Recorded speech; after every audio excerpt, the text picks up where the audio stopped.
आज प्यारे दोस्तों सभी को नमस्कार। तो आज मैं आपके सामने एक न्यू क्लास और न्यू चैप्टर के साथ में आया हूं। तो आज उस क्लास के बारे में आप डिस्कस करूंगा।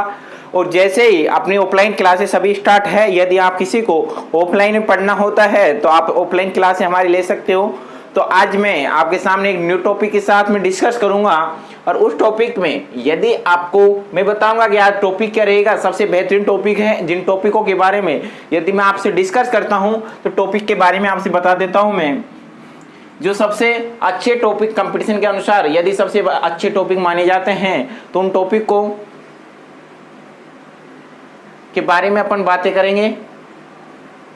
तो उस टॉपिकों के बारे में अपन डिस्कस करेंगे आज आपके सामने। मैं इन टॉपिकों के बारे में पहले भी डिस्कस कर चुका हूं और लेकिन बाद में ऑफलाइन क्लासेस जब अपनी स्टार्ट होगी, ऑफलाइन क्लासों में ज्यादा बेहतर रूप से समझाया जाएगा। प्रतिशत, लाभ हानि,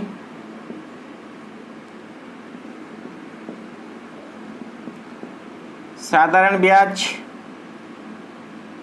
चक्रवृद्धि,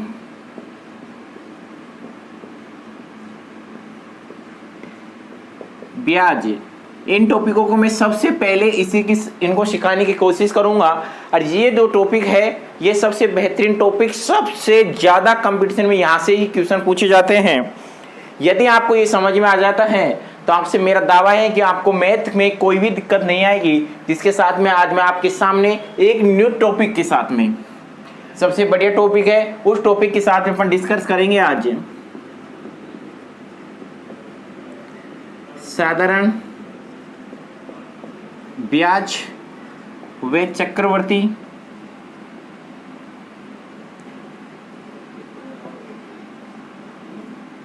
ब्याज, इन टॉपिक के बारे में अपन डिस्कस करेंगे कि चक्रवृद्धि ब्याज क्या होता है, साधारण ब्याज क्या होता है। और आपको मैं इनसे अवगत करा देता हूं कि साधारण ब्याज अपनी जो दैनिक जीवन में यूज होता है वहाँ भी यूज आता है। तो इनको कैसे यूज, आपने घर वाले हिसाब कैसे करते हैं, उस हिसाब से मैं आपको हिसाब बताऊंगा कि सैकड़ा का मतलब क्या होता है। आपके घर में 1 रुपये, 2 रुपये, 3 रुपये सैकड़ा के इस बार ब्याज देते हैं, उसको भी मैं बताने की कोशिश करूंगा। जब आपसे घर वाले बोलते हैं कि भाई ब्याज का हिसाब कैसे निकालते हैं, कभी आपने घर वाले आप पे कितनी भी ज़्यादा पढ़ाई कर लेते हो, आप कभी भी हिसाब करने के लिए नहीं बोलते होगे, क्योंकि आप उनको पता है कि आप जानते नहीं हो। तो मेरा कहने का मतलब यही है कि आपको घर वालों का हिसाब आना चाहिए। अपना पापा या कोई भी पढ़ा हुआ होता है जो कम क्लास में पहली, दूसरी, पांचवी, छठी तक पढ़ा रहता है, लेकिन वो हिसाबें करना सब जानता है, अपन नहीं जानते। लेकिन वो नॉलेज है मैं आपको देने की कोशिश करूंगा कि वो कैसा निकाला जाता है। जैसे कि ब्याज को आप तो आप बेसिक डिस्कस करेंगे।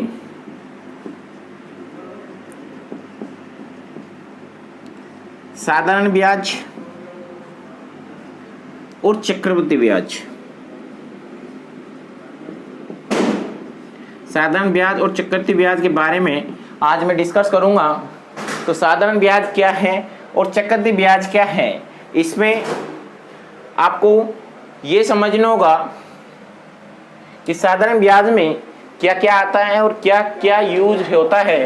तो उसके बारे में अपन डिस्कस करेंगे कि साधारण ब्याज में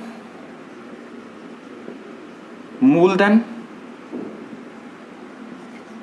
दर और समय और ब्याज और मिश्र धन। भाई ये क्या चीज है, मिश्र धन क्या है, ब्याज क्या है, समय क्या है, दर क्या है। मूलधन को तो अपन कहेंगे, मूलधन को जो पैसे लेते हैं ना उसको कहेंगे मूलधन। दर को कहेंगे किस रेट से दी जा रही है, मतलब किसको पर मंथली किस हिसाब से देंगे। और समय होगा कितना टाइम के लिए दे रहे हैं। और ब्याज होगा कितने रुपए प्राप्त हुए, कितने रुपए प्राप्त हुए। और मिश्र धन क्या होता है, जो अपने पैसे होते हैं ना, पैसे प्लस ब्याज जो लास्ट में प्राप्त होता है उसको मिश्र धन कहेंगे। और ब्याज क्या होता है, जो रुपए के रूप में अपन को जिस राशि दी गई हो उनके रूप में अपन को प्राप्त होता है उसको ब्याज कहेंगे। फिर अपने जो पॉइंट आता है तो उस पर आते हैं अपन। तो अपना कहेंगे साधारण ब्याज किसको कहते हैं और चक्रवृद्धि ब्याज किसको कहते हैं, कौन सा ब्याज अपन को यूजदायक है और किसको अपन को यूज करना होता है। आपको ये बातें सभी को समझ में आ गई होगी। जिसके बाद में यदि मैं साधारण ब्याज के बारे में करता हूँ कि साधारण ब्याज मिलता है, सबसे पहले तो ये मूलधन पर मिलता है, जबकि ये मूलधन व ब्याज का भी ब्याज, ये ब्याज पर भी ब्याज मिलता है और इस पर ओनली फॉर मूलधन पर होता है। और आपको अगली कंडीशन याद रखनी होगी कि इस पर ये योग पर, ये मैं आपको जब क्वेश्चन आएंगे तब बताऊंगा कि इसे योग पर कैसे निर्भर करता है और ये करता है गुणा पर निर्भर। ये सभी को आपको ध्यान रखने की आवश्यकता होगी कि ये गुणा पर निर्भर कैसे करता है और ये योग पर निर्भर कैसे करता है, वो भी आपको मैं बताऊंगा। और इसके बाद में इसका बेसिक फॉर्मूला होता है ब्याज बराबर मूलधन इंटू दर इंटू समय बटे 100। तो इसका ब्याज का फॉर्मूला, चक्रवृद्धि ब्याज का फॉर्मूला क्या होता है, इनको फॉर्मूले को याद रखना पढ़े या नहीं पढ़े, लेकिन अपन को समझाना जरूर पड़ता है। लेकिन अपन इसका फॉर्मूले को तो कभी भी यूज नहीं लेंगे, कभी भी आवश्यकता पड़ेगी उसको ऐसे निकालने की कोशिश करेंगे, क्योंकि वैसे वो आसान होता है, कभी भी फॉर्मूले से टफ होता है। तो चक्रवृद्धि ब्याज क्या होता है, ये होता है मूलधन 1 प्लस दर बटे 100 की घात समय माइनस मूलधन। तो इससे अपन को दोनों का ब्याज ज्ञात हो जाता है। तो यदि आपको ये बातें सभी को समझ में आ जाती हैं तो मैं समझ लो कि ब्याज अपना कंप्लीट है। ओनली आपको एग्जाम्पल या क्वेश्चन लेके बताना होगा कि इनको हल कैसे करते हैं। आपको ये बातें समझ में आ गई हो कि ब्याज के साधारण ब्याज क्या होता है और चक्रवृद्धि ब्याज क्या होता है। साधारण ब्याज क्या होता है कि हरदम मूलधन पर लागू होता है, जबकि चक्रवृद्धि ब्याज मूलधन प्लस ब्याज, मूलधन व ब्याज का भी ब्याज होता है। ये योग पर निर्भर करता है, ये गुणा पर निर्भर करता है। और ये भी अगली कंडीशन ये लिख सकते हैं कि ये कम मिलता है, ये कम और ये आता है ज्यादा। और ये भी अगली कंडीशन लिख लो, किसी से ब्याज पर रुपए लेना हो तो इससे लेना चाहिए, लेना, और इस पर किसी को देना हो अपन को तो इस पर देना चाहिए। तो अपन को क्या फायदा होगा यार कि आप सभी को समझ में आ गया होगा कि दैनिक जीवन में कैसे यूज आएगा इनका। तो इनका यूज आपको मैंने बता दिया कि ब्याज को जब अपन किसी से लेना हो तो साधारण ब्याज से लेना चाहिए, यदि किसी को देना हो तो अपन को चक्रवृद्धि ब्याज से देना चाहिए। तो इनका बेनिफिट ये है। और आपको ऐसे कि ये बातें समझने के लिए ही है, आपको मैं याद करने के लिए नहीं बोलूँगा कि आपको ये ओनली बेसिक समझना है। तो इसके बाद में अपने आप समझ में आ जाएगा। ओनली चक्रवृद्धि ब्याज की कंडीशन होती है, ये क्या होती है, एक तो टाइम होता है, समय, एक होती है दर। इसकी पर्सनल कंडीशन होती है चक्रवृद्धि ब्याज की। वो क्या कंडीशन है, वार्षिक हो तो टाइम का टाइम होता है और रेट की रेट होती है। अर्धवार्षिक हो, टाइम का दुगना और रेट का आधा हो जाता है। अर्धवार्षिक को क्या कहते हैं, छमाही भी कहते हैं। और यदि आपकी त्रिमाह हो जाए, इस रेट को त्रिमाह कर देते हैं तो समय क्या हो जाता है 40 और आर का मान क्या होता है R/4। तो ये आपको ओनली चक्रवृद्धि ब्याज के लिए कंडीशन लागू होती है। तो आपको ये याद रखना होगा कि ये चक्रवृद्धि ब्याज के लिए कैसे ही कंडीशन याद होगी, और आपको ये कैसे याद रखना होगा। तो आपको यदि आप कहीं जगह दूसरी जगह जाते हो पढ़ने के लिए, आपको ये पूछना होगा कि ये चक्रवृद्धि ब्याज के लिए ही कंडीशन लागू क्यों होती है। आपको ये बातें मैं बताऊंगा कि ये चक्रवृद्धि ब्याज के लिए ही कैसे लागू होती है, इनको क्यों आवश्यकता पड़ी। तो आपको ये बातें सभी को समझ में आ गई होगी कि ब्याज किससे लेना चाहिए और किस ब्याज से देना चाहिए। और आपको ये मैं गारंटी देता हूं कि आपको मैं घर वाले जो हिसाब करवाते हैं वो हिसाब मैं सिखा दूंगा कि साधारण ब्याज पर, चक्रवृद्धि ब्याज पर किस अनुसार से हिसाब होता है। 2 रुपये सैकड़ा का मतलब क्या होता है, इस सैकड़ा का मतलब क्या होता है, ये भी मैं आपको बताऊंगा। और आपको इस साधारण ब्याज को मैं ज़्यादातर प्रतिशत, यदि आप कहते हो कि सर हमको प्रतिशत बेस से ही इस टॉपिक को हल करना है, तो प्रतिशत टॉपिक से भी आपको मैं हल करके बताऊंगा। तो वो कैसे करना है और कैसे निकालना है, तो इसके बारे में अपन डिस्कस करते हैं। तो आज मैं आपको एक क्वेश्चन के बारे में यदि बताऊंगा कि साधारण ब्याज और चक्रवृद्धि ब्याज का क्वेश्चन, यदि ये बातें आपको सभी को समझ में आ जाती हैं तो सभी टाइपों की क्वेश्चनों के बारे में अपन डिस्कस करेंगे। जैसे एक क्वेश्चन के साथ में यदि अपन क्वेश्चन निकालते हैं तो एक क्वेश्चन में ही सभी क्वेश्चनों को हल करने की कोशिश करेंगे।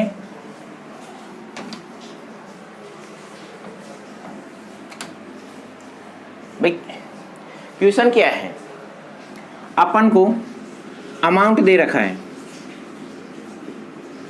कितना अमाउंट मान लेते हैं अपन 2000 रुपये। रेट कितने मान लेते हैं 10%, और टाइम मान लेते हैं अभी तो अपन के लिए 2 वर्ष।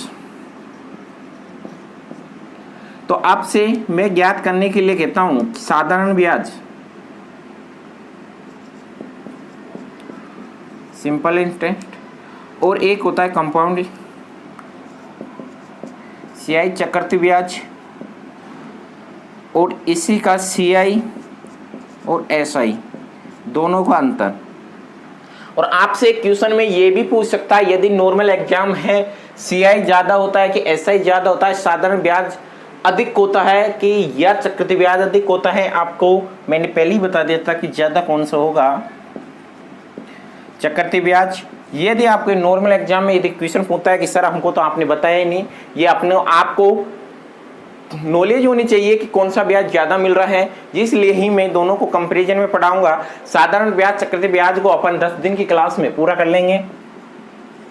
यदि आप 10 घंटे इस टॉपिक को मेरे से जुड़े रहते हो तो आपको मैं कह रहा हूँ कि 10 घंटे में इस टॉपिक को मैं पूरा करवाऊंगा।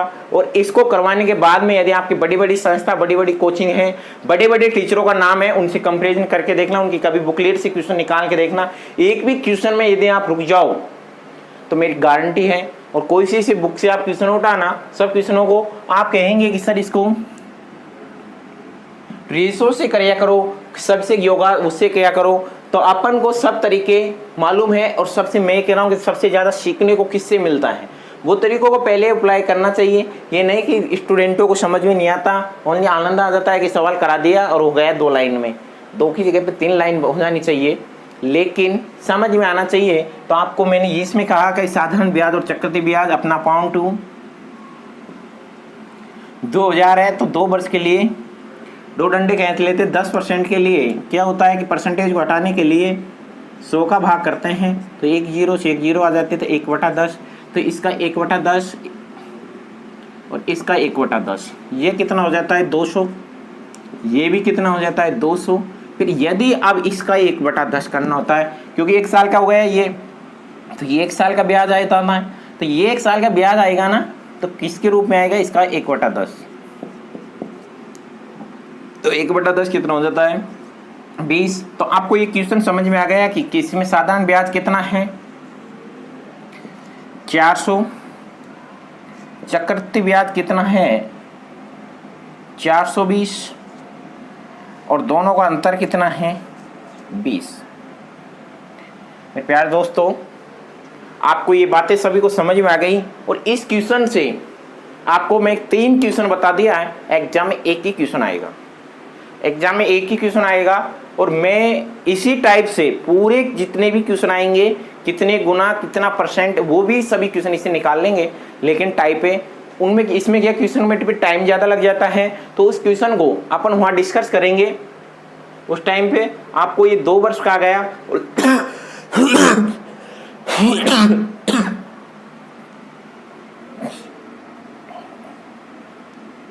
भाई 1 साल या 1 वर्ष का SI और CI दोनों बराबर होता है। ये आपको कॉमन सेंस की बातें होती है, तो आपको कभी टीचर नहीं बताता, तो ये आपको सभी को याद रखना है। कभी एग्जाम में ऑब्जेक्ट टाइप का क्वेश्चन आता है तो ऐसे पूछ सकता है। 1 साल का SI CI डायरेक्ट आंसर दे देना, निकालने की कोई आवश्यकता नहीं रहेगी। यदि आपका ये क्वेश्चन हो जाता है, सभी ने लिख लिया, तो इस पर इसी क्वेश्चन को मैं आगे सोल्व करता हूं।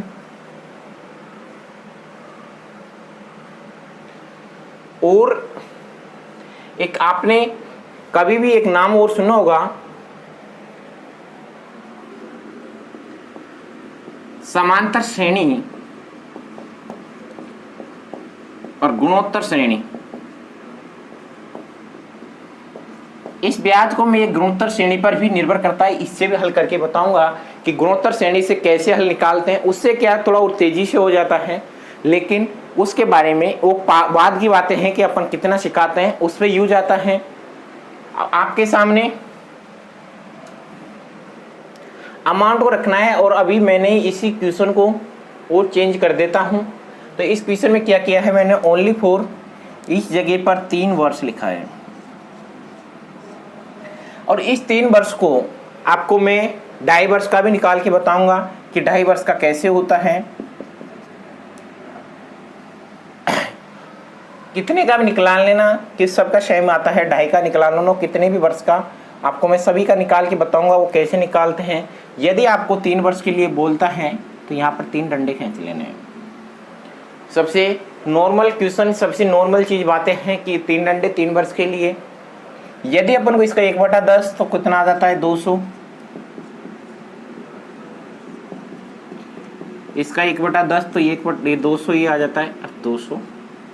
भाई इसका तो अभी यहाँ पर भी ब्याज लगेगा, इनका हिसाब हो गया, तो इसका यहाँ पर ब्याज लगेगा, तो इसका ठीक है। अब इसका ब्याज यहाँ पर लगेगा,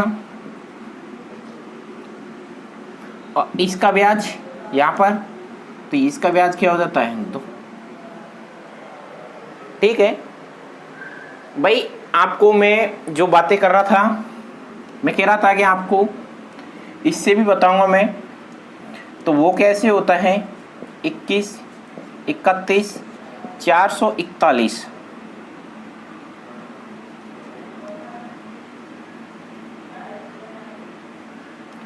तो इन पर बेस आपको मैं गुणोत्तर श्रेणी, इससे कैसे हल निकालते हैं उसके बारे में भी अपन बातें करेंगे कि वो कैसे करना है और उनको कैसे निकालना है, तो उनको बाद में डिस्कस करेंगे। और ये आपको जैसे कि ये लिख रखा है ना, इनका सभी का अर्थ आपको मैं बाद में बताऊंगा कि उनको कैसे, इनका मतलब क्या है और इनको कैसे हल निकालना है आपको। तो अभी मैंने 3 वर्ष के लिए पूछ लिया, यही बातें आपसे पूछ ली, तो मैं साधारण ब्याज के लिए पूछता हूँ। तो साधारण ब्याज कितना हो जाता है, 600। साधारण ब्याज कितना है, 600। चक्रवृद्धि ब्याज कितना हो जाता है, 600 ये हो जाता है, 60 ये हो जाता है, तो 662 रुपये। तो आपको दोनों का अंतर कितना आ गया, 62 रुपये। इस क्वेश्चन में आपको कोई दिक्कत आई है क्या, तो नहीं आई। तो आपसे मैं कह रहा हूं, यदि इस क्वेश्चन को अपन 2.5 वर्ष के लिए निकालते हैं, तो उसमें और सीखने के लिए यदि इस 3 वर्ष को अपन को मैं हटा देता हूं, इस क्वेश्चन को यहाँ तक लिख लो,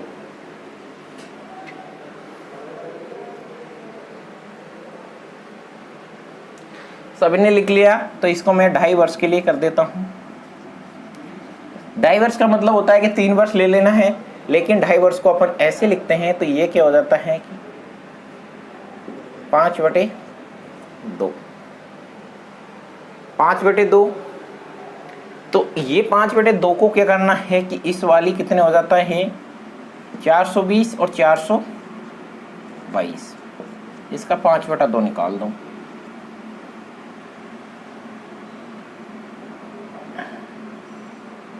नहीं, इसका 1/2 भाई, आधे वर्ष का ही तो चाहिए अपन को, 2 वर्ष का कंप्लीट। तो इसका 1/2 निकाल देते हैं तो कितना आ जाता है 2 1, ये आ जाता है। तो अपनी इस साल का कितना ब्याज आया है 211, कितना नहीं आकर इसका आया कितना। आपसे ये पूछ सकता है कि आपके तीसरी साल का ब्याज कितना है, कितना 40 242, तीसरे साल और 2.5 साल का ब्याज कितना है, कितना आ गया 211। यदि आपको ये बातें सभी को समझ में आ रही हो तो अच्छा है, तो अगला क्वेश्चन और वापस लेते हैं, तो अगले क्वेश्चन में और ज़्यादा समझ में आएगा। तो आपको मैंने कह दिया कि इसकी अगली साल का मतलब 2.5 साल का ब्याज कितना है, तो आपको यहाँ दिखाना होगा कि भाई 2.5 साल का ब्याज इतना है। मैं 2.5 साल के लिए, 1.25 के लिए, 1.25 के लिए, सभी के लिए आपको मैं निकाल के बताऊंगा कि वो क्वेश्चनों को कैसे हल निकलना है। ये आपको सभी को समझ में आ गया। तो इस समझ में आने के बाद में इस क्वेश्चन को मैं एक क्वेश्चन और 3 साल के लिए और निकाल के बता देता हूं मैं आपको उसको कैसे हल करना है। अमाउंट कितना 1000 रुपये, रेट कितनी 20%, टाइम कितना 3 वर्ष। निकालना क्या है साधारण ब्याज, चक्रवृद्धि ब्याज और चक्रवृद्धि ब्याज और माइनस साधारण ब्याज।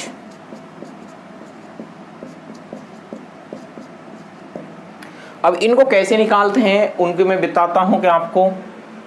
जैसे मैंने 1000 रुपये का 20% को कैसे करना है कि 20/100, तो क्या आ जाता है 1/5। तो 1/5 को 3 साल के लिए पूछ रहा है, तो इसका 1/5 कितना होता है, इसका 1/5 5 दूनी 10,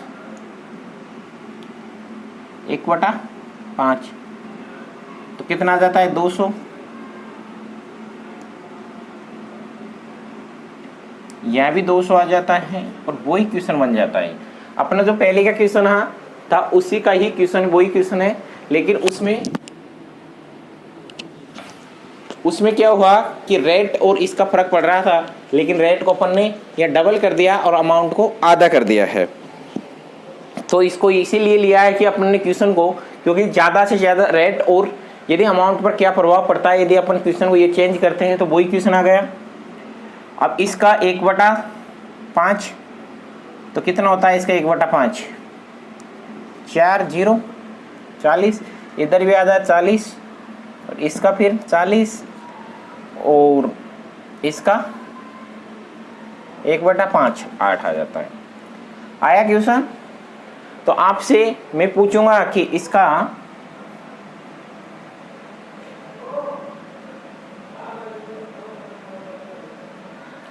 भाई कितना सिंपल इंटरेस्ट यानी साधारण ब्याज कितना 600 रुपये,